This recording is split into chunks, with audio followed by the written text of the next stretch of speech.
dan pengamalan nilai-nilai Pancasila.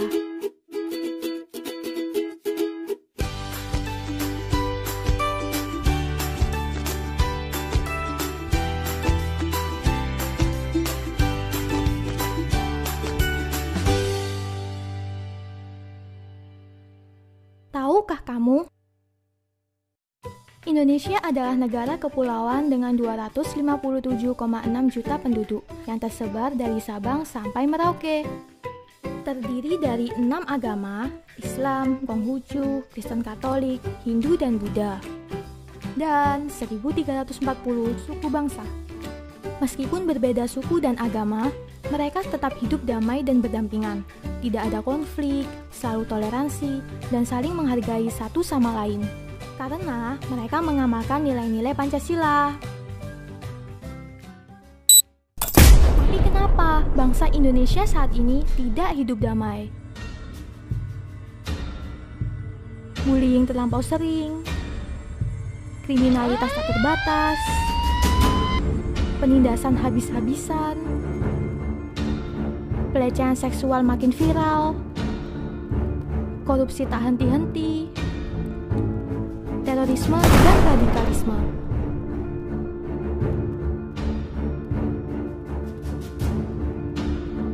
Karena nilai-nilai Pancasila semakin lama semakin dilupakan. Masih ingatkah kamu dengan nilai amalan Pancasila?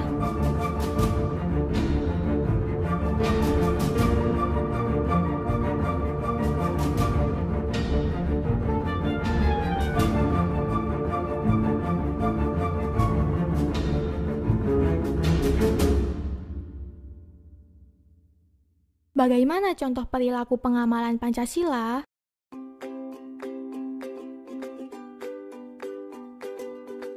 Menghormati antar umat beragama. Tolong-menolong tanpa memandang status dan derajat. Bangga dan rela berkorban demi bangsa. Mengutamakan musyawarah untuk mencapai mufakat. Menegakkan hukum yang adil.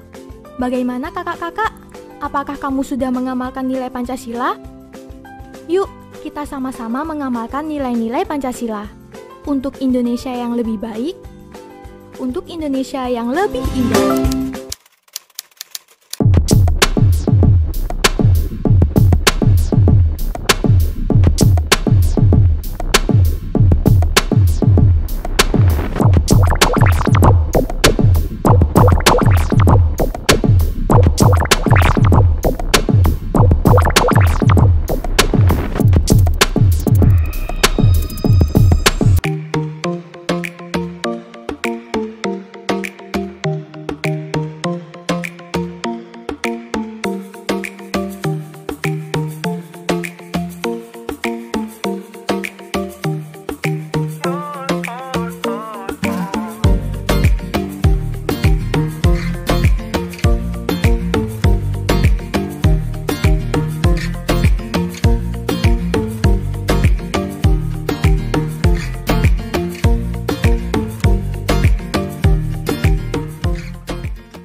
Bismillahirrahmanirrahim.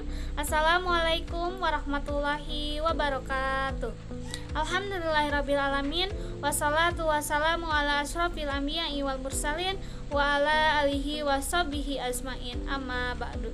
Yang terhormat dosen pendidikan Pancasila Ibu Dr. Randa Hajah Lili Sukarlina MPD beserta Bapak Acep Roni Hamdani SPD MPD, dan tidak lupa teman-teman seperjuangan yang saya banggakan. Pertama-tama marilah kita panjatkan puji dan syukur kehadirat Allah Subhanahu wa taala, karena dengan rahmat dan hidayahnya kita diberi kesehatan, kelancaran sehingga kita dapat berjumpa meskipun berjumpa secara tidak tatap muka langsung. Salawat serta salam tetap tercurah limpahkan kepada junjungan kita, yaitu Nabi Muhammad SAW. Terima kasih kepada teman-teman yang sudah menyaksikan video motivasi dari kelompok kami. Alhamdulillah, pada kesempatan ini kami akan mempresentasikan hasil diskusi mengenai globalisasi dan permasalahan sosial kaitannya dengan implementasi Pancasila. Saya di sini Puspita Permatasari. Saya sebagai moderator sekaligus pemateri juga. Saya akan membimbing jalannya diskusi. Adapun anggota kelompok saya yaitu yang pertama Happy Agnes Setia dengan nomor pokok mahasiswa 2050621, dan yang kedua Siti Rahma Suci Aulia dengan nomor pokok mahasiswa 2050622, dan yang ketiga Puspita Permatasari yaitu saya sendiri dengan nomor pokok mahasiswa 2050624, dan yang terakhir Epi Nur Apriliani dengan nomor pokok mahasiswa 2050631. Sebelum ke materi, saya di sini akan membacakan terlebih dahulu latar belakang mengenai globalisasi dan permasalahan sosial kaitannya dengan implementasi Pancasila. Saat ini, globalisasi berkembang begitu pesat. Globalisasi mempengaruhi segala aspek kehidupan berbangsa dan bernegara. Dilihat dari prosesnya, globalisasi adalah sesuatu yang wajar dalam kehidupan yang tumbuh dan berkembang. Di sini tinggal bagaimana setiap bangsa dan negara menyikapinya.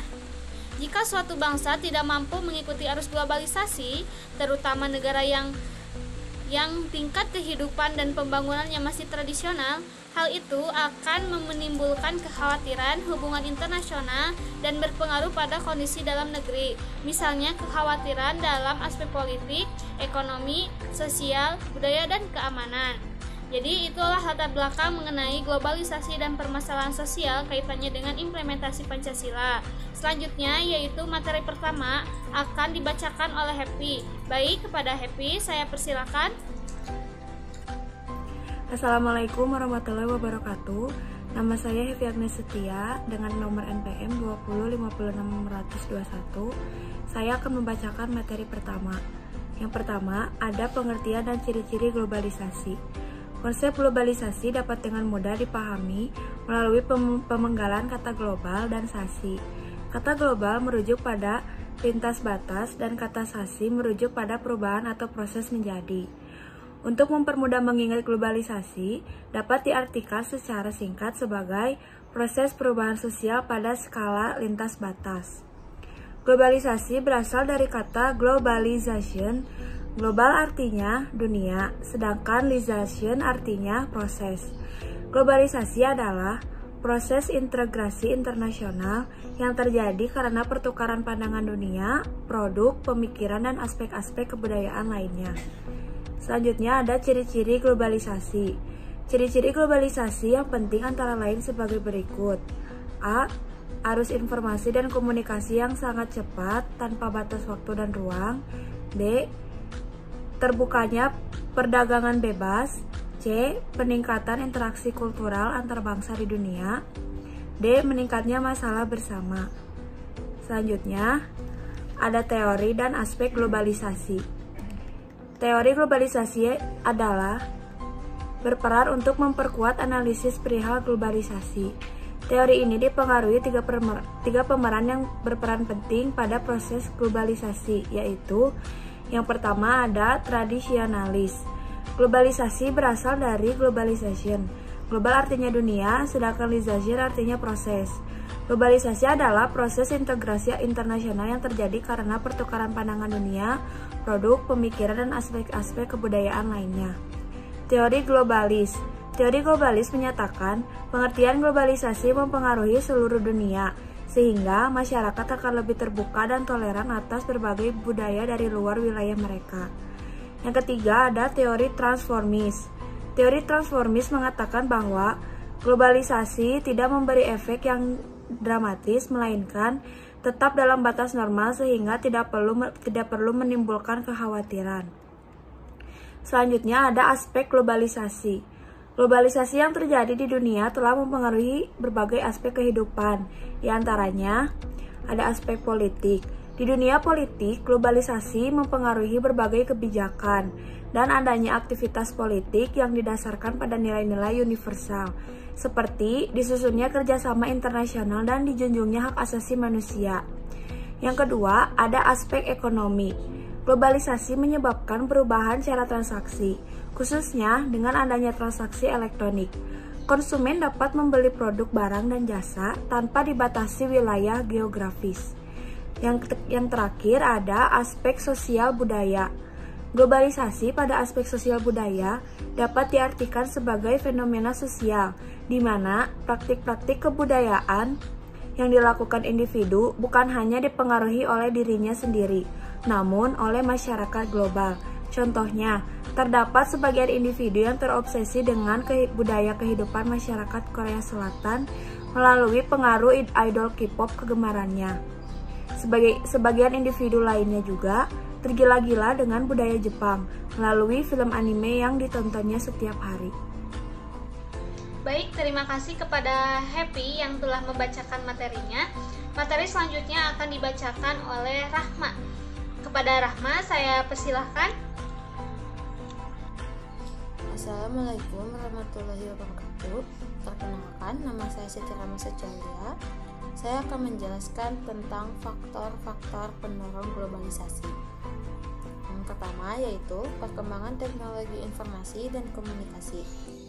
Faktor pendorong utama globalisasi yaitu kemajuan teknologi informasi dan komunikasi yang mempermudah proses pertukaran informasi di berbagai pelosok dunia. Kehadiran ponsel pintar serta internet koneksi 5G merupakan contoh dari perkembangan teknologi yang mendorong globalisasi untuk terus terjadi. Yang kedua, kehadiran perusahaan multinasional. Perusahaan multinasional merupakan instrumen lain yang mendorong terjadinya globalisasi. Sebagai contoh, terdapat perusahaan besar skala multinasional yang menanamkan modal aset serta memutuskan untuk membangun pabrik di negara berkembang, di mana tenaga kerja murah dan bahan baku mentah tersedia. Selanjutnya, saya akan menjelaskan tentang dampak positif dan negatif dari globalisasi. Dampak positif globalisasi. Yang pertama, globalisasi memungkinkan individu antar negara untuk saling berkomunikasi secara mudah dan juga murah. Yang kedua, globalisasi memungkinkan terjadinya penukaran informasi dan diseminasi pengetahuan secara cepat dan tepat. Yang ketiga, globalisasi memungkinkan masyarakat dari berbagai negara, komunitas, serta latar belakang budaya dan agama yang berbeda untuk saling mengenal dan memahami satu sama lainnya. Yang keempat, globalisasi membawa nilai-nilai universal, misalnya mengenai isu-isu seperti kesetaraan, keadilan, demokrasi, dan lain-lain. Dampak negatif dari globalisasi yaitu yang pertama, globalisasi memunculkan perilaku budaya masyarakat konsumtif. Sebagai contoh, media sosial mendorong individu untuk terus membeli barang-barang terkini sebagai tren yang berkembang.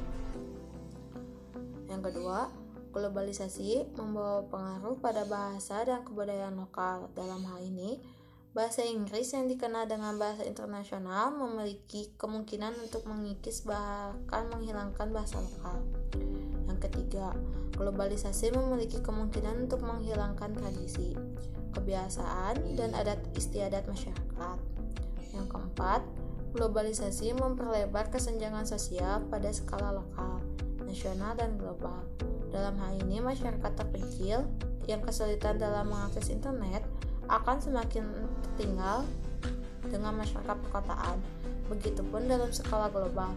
Negara yang tidak memiliki kemampuan mengembangkan teknologi akan jauh tertinggal dengan negara-negara maju lainnya. Yang kelima, globalisasi berpotensi menghasilkan kriminalitas skala lintas batas. Contohnya yaitu seperti perdagangan narkoba, perdagangan manusia, penipuan, dan lain-lain. Selanjutnya, saya akan menjelaskan tentang pengertian permasalahan sosial. Permasalahan sosial adalah ketidaksesuaian unsur-unsur kebudayaan yang bisa membahayakan kehidupan suatu kelompok sosial. Surjono Sukanto mengungkapkan bahwa pengertian masalah sosial adalah ketidaksesuaian antar unsur-unsur kebudayaan atau masyarakat yang membahayakan kehidupan dan kelompok sosial. Baik, terima kasih kepada Rahma yang telah membacakan materinya. Materi selanjutnya akan dibacakan oleh Epi. Kepada Epi, saya persilahkan. Baik, di sini ada faktor-faktor permasalahan sosial. Menurut Surjono Sukanto, ia membaginya menjadi 4. Yang pertama, ada faktor ekonomi, contohnya kemiskinan dan pengangguran. Yang kedua, ada faktor biologis, contohnya penyakit yang menular. Yang ketiga, ada faktor psikologis, contohnya bunuh diri. Dan terakhir, faktor kebudayaan, contohnya kenakalan pada remaja. Selanjutnya, di sini ada tantangan Pancasila sebagai dasar negara di era globalisasi. Globalisasi membawa perubahan-perubahan dalam tatanan dunia internasional yang pengaruhnya langsung terhadap perubahan-perubahan di berbagai negara. Salah satu dampak dari perubahan-perubahan tersebut ialah adanya kecenderungan memudarnya nasionalisme bangsa tersebut, termasuk bangsa Indonesia. Kaitannya dengan implementasi Pancasila, implementasi nilai-nilai Pancasila di era globalisasi Indonesia terdiri dari beragam suku yang tersebar di beberapa pulau. Di tengah era globalisasi ini, westernisasi dianggap salah satu yang memudarkan budaya lokal, karena banyak nilai-nilai barat yang didifusikan ke dalam nilai-nilai lokal. Pada era globalisasi saat ini, peran Pancasila tentulah sangat penting dan sangat membantu sebagai pedoman bersikap dan berperilaku di masyarakat, dan juga untuk menjaga eksistensi identitas kepribadian bangsa Indonesia. Baik, terima kasih kepada Epi yang telah membacakan materinya. Materi selanjutnya akan dibacakan oleh saya.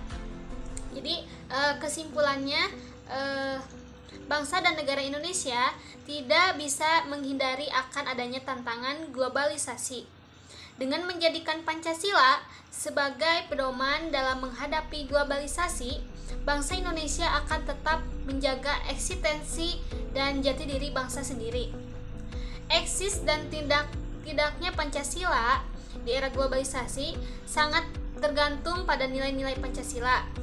Jika nilai-nilai tersebut tetap tumbuh dan berkembang, maka Pancasila juga akan terus eksis. Sebaliknya, jika nilai tersebut mengalami pergeseran, besar kemungkinan Pancasila juga akan mengalami pergeseran. Jika globalisasi mampu menggeser nilai-nilai Pancasila dan mengganti dengan tatanan nilai yang baru, maka kemungkinan besar eksistensi Pancasila ini akan runtuh. Maka dari itu, di era globalisasi dan permasalahan sosial ini, perlu adanya pemahaman nilai-nilai Pancasila sebagai dasar pandangan hidup dan ideologi sekaligus benteng dari diri dan filterasi terhadap nilai-nilai yang masuk sebagai dampak dari globalisasi.